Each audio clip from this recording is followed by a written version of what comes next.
Today I'm going to tell you how to get the X1-s to work with the Godox VH62S. I'm talking about Sony versions of these two items, or any Godox flash. Then I'm going to tell you about the secret functions you need to enable in the trigger to get the autofocus assist light to work with your A7 III. It might work with other cameras. I don't know. I only have the A7 III. Alright, let's begin.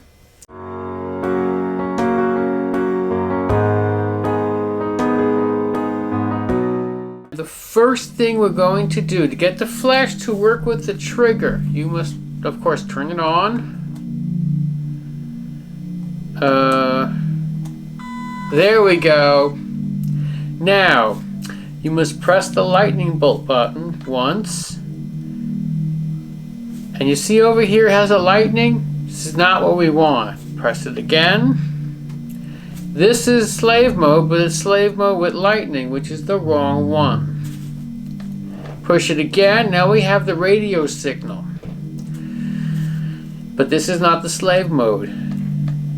This is slave mode channel 1. This is going to be the A flash, and it has the radio picture there. This is where you need to be.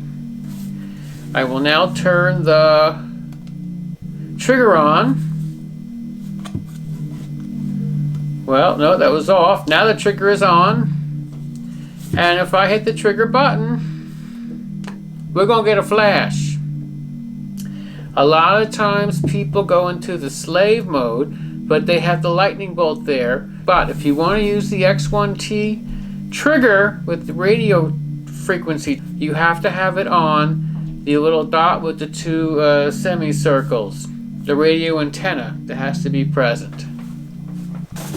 Alright, so we've gotten through that part. Now, in order to use the autofocus assist on the X1-T, you must go to the special hidden secret function, function 10. You know you have old firmware if you don't see function 10 in the device when we go look for it. In that case, you can get a software update from Godox. So, it's on actually, so you push, in order to get to the function settings, you push the channel OK button for 2 seconds.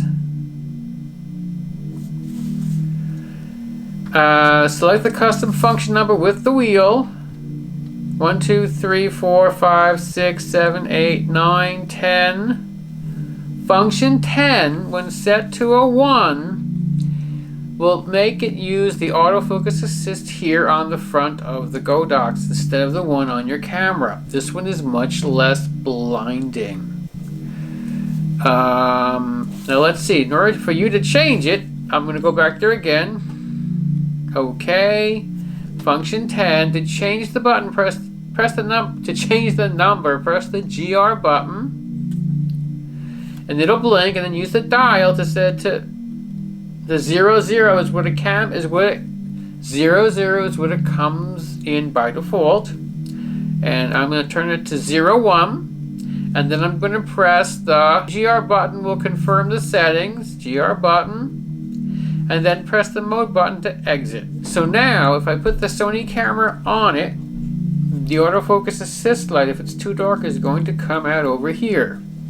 I'm going to switch cameras now, and I'm going to show you this.